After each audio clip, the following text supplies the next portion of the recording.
Hello and welcome to Dingoes Ate My Podcast. I'm Paul. I'm Dave. I'm Justin. This week we're talking about Bewitched, Bothered, and Bewildered. AKA the episode where Xander gets a love spell. All them bees. I'm so happy. This episode originally aired February 10th, 1998, appropriately enough. Originally attracting 5.8 million viewers. In this episode, Xander's passionate yet loveless relationship with Cordelia has never felt quite right. But when her friends find out and decide that's the end of her popular status, she dumps him without hesitation. Ironically, without getting back in their favor. Being dumped on Valentine's Day after he gave her a heart-shaped necklace is too much, even for Xander. So when he notices Amy has taken up her mother's witchcraft, he blackmails her into putting Cordelia under a love spell. Unfortunately, it goes a little wrong. His plan is to make her fall in love with him so that he can dump her and basically just be a dick. Yeah. Alas, Amy's spell goes wrong, and every girl except Cordelia is now attracted to Xander, which leads to dangerous irrationality. Meanwhile, Vampire Spike, Drusilla, and especially Angelus have their own unconventional ideas about celebrating Valentine's Day. Yeah, just a little bit. So what did you think of this episode? I don't know. The thing is, I was just trying to think, like, if there were any gay guys there, would they fall for Xander? Or is it only girls? It's never explicitly said. Because I thought I saw, like, gazes at Xander for some reason. I think I don't know. It just made me think about it. It's like, huh? I think those particular gazes are like, why the heck is my girlfriend interested in this guy? We're going to harm him. I mean, sure, Xander got what came to him, getting decked in the face and all that. Awesome job by Oz. Yeah. Oz just like, I have this unnatural urge to punch you in the face. Well, I think also the particular reason that he gives to him is actually fairly decent, since Willow, under the influence of the spell, completely balls out for being in love with Xander and Xander not accepting her affections. I think in a certain sort of way you could write Willow in that sort of way to dump all of her insecurities and whatnot on Oz. Yeah. I think this spell just sort of assisted in it or amplified that to its utmost extreme. And if anyone else with experience on that is to say, yeah, you can only tolerate that so much. So this episode is very much comedic. Oh yeah, like for it's sure. not meant to be taken seriously. I mean, right when he wanted to do the freaking love spell, that's when it pretty much just. It's so good. Yes, My favorite is the cafeteria worker lady. You would see in the background occasionally chasing Xander around. And then that's a great callback. And then she breaks out that rollerblade. Willow eventually ends up with an axe threatening people. Oh, more so threatening him with the bunch of girls. She's threatening other people too. Oh yeah, I mean, well. It was also great that when Buffy and Amy were just starting to fight over Xander, it's like game just turns Buffy into a mouse. A rat. A rat. Okay. So this episode was written because Sarah Michelle Gellar was going off to do an appearance on Saturday Night Live. They needed an episode that she would be in a lot. So that's why she gets turned into a rat so early on. Okay. Because she only had like 4 days to shoot the episode, so they were like, let's write something where you don't have to be on screen a lot. No, that works. I see, yeah. It works within the story and whatnot. Oh man. And all the stuff that Giles has to deal with. I love when they're in the library and like Jenny starts coming on to Xander, and Giles is just like, the fuck? What's going on here? Literally have to drag her away from Xander. It's so good. And she's like, no! It's so good. And then, of course, the wonderful situations they put that little rat through. Having the cat down in the basement, like, oh no, not the cat! Well, that rat could probably beat up that cat.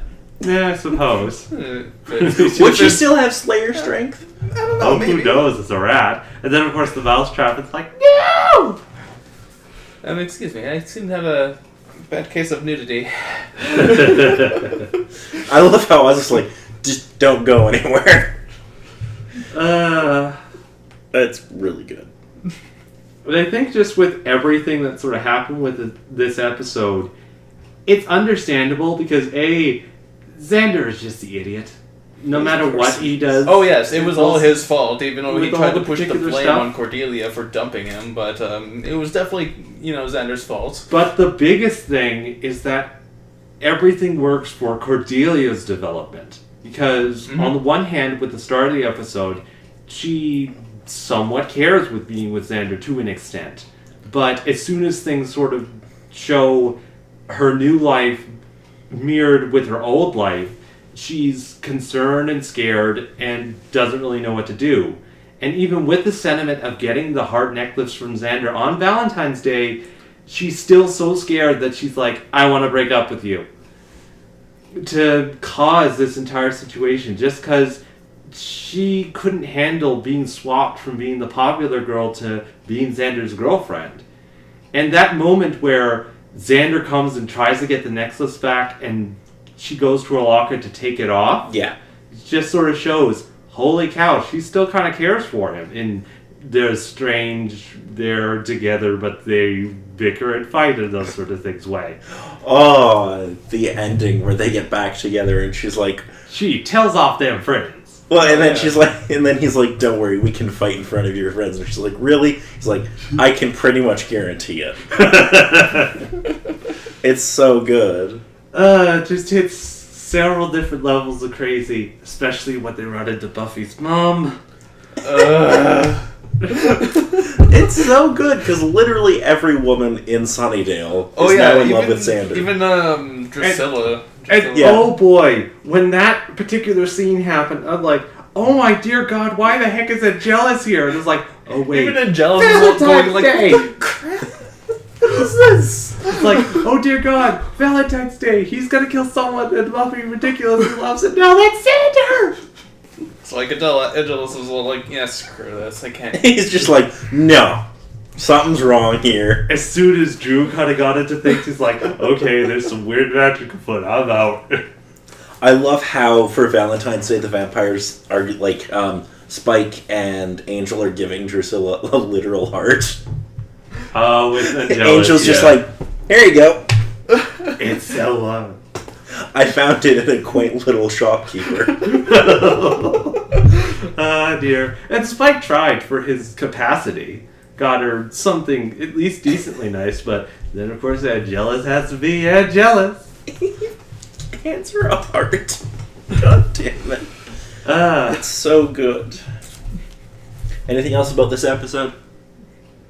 Nah, this just kind of hit all the different levels of funny for this. And Indeed. had those couple of moments of development for certain things. So, yeah, it definitely pushes the Buffy-Xander relationship that's definitely true. and Cordelia and Xander. And Willow and Xander. And to a Willow and certain Oz. extent, yeah.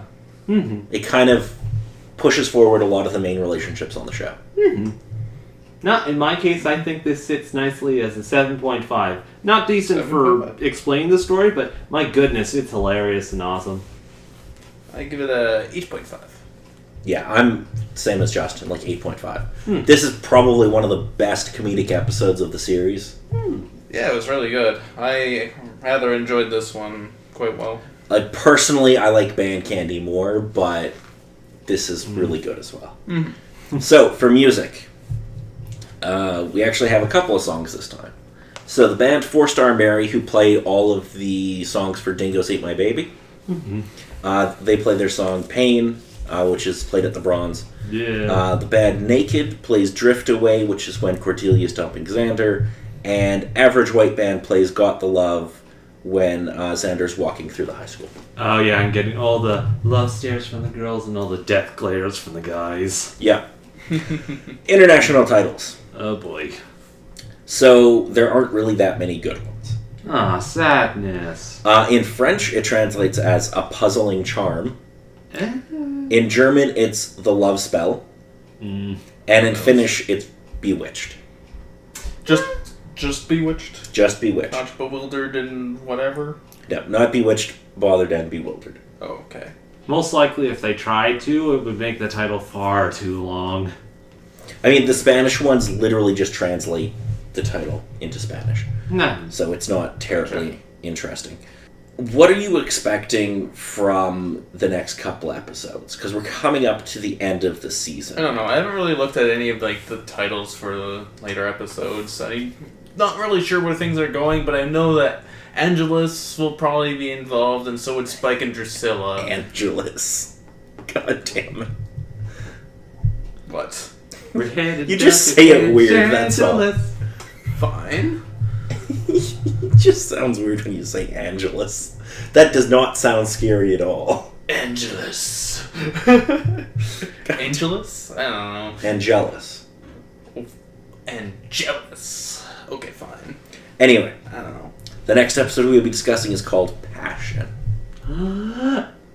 It almost makes you question why the heck they bothered calling this episode what they did and not just giving passion to this episode, because it would make sense, but then of course it leaves you wondering, Well- oh dear, what's this gonna mean? Well, there was bewitching in this episode, so it makes sense in that And folks context. were bothered. Yeah. And bewildered. Yeah. Anyway, so in Passion, Angel's obsession with Buffy hits home, forcing her to involve her mother. Ooh. And Jenny will attempt to fix things with Giles. Well, yeah, there was like that one note, like early in the episode before things hit the fan. Soon. Yes. Yes, since Angelus kind of likes to do some special things for Valentine's Day. What time involving a puppy? You No, nailed I it. don't have any puppies. Skip that one. Yeah, so fair warning with the next episode.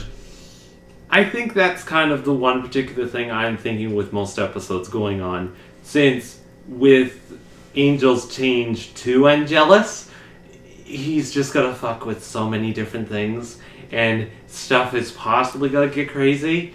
And if that's gonna be the case, oh boy. Okay, so I'm going to go out on a bit of a limb here and say Passion might be one of the harder episodes to watch in the series. Fun. Because some things are going to happen and it's not going to be a good time. About as good as the time as Buffy being horribly depressed about Angel becoming Angelus. Well, Angelus is going to do something. Yay! Like he hasn't done enough finally. things over the last couple of episodes. He hasn't done anything. So, really. the point behind Passion was the writers, and especially Joss Whedon, wanted to convey the idea that Angelus isn't just a grouchy angel. He's not just having a bad day. He is full-on evil. I suppose, seeing with the couple particular things he's done over the last little bit, it's kind of minimal, kind of messing with Buffy. He's going to cross a line. And it's going to be... Neat. It's not neat. Okay, fine. We're It's in good, sir. Probably my definition of neat. It's going to be a very good episode, but it is not going to be a very happy episode. Good. You are a twisted son of a bitch. Really I noted. I don't know. I like these kind of twisty sort of episodes where it kind of changes things up. This is going to make it's going to make a change. Yeah. And it's going to be a fun thing to talk, Fun, yes. it's going to be an interesting conversation. Yeah. I think that's going to be it for this week. I'm Paul. I'm Dave. I'm Justin.